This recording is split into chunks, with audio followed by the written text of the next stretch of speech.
Here we divide 707 by 5 in a long division method. 5 times 1 is 5. On subtracting we get 2.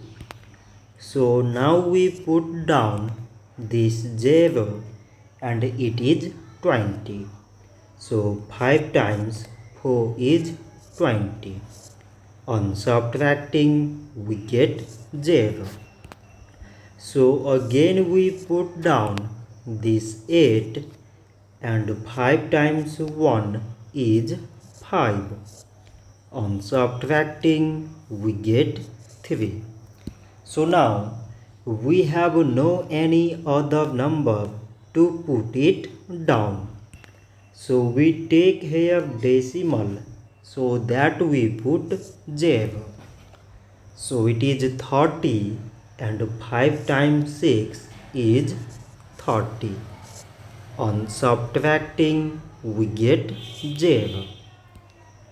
So 708 divided by 5 is 141 decimal 6. So this much for today and thanks for watching.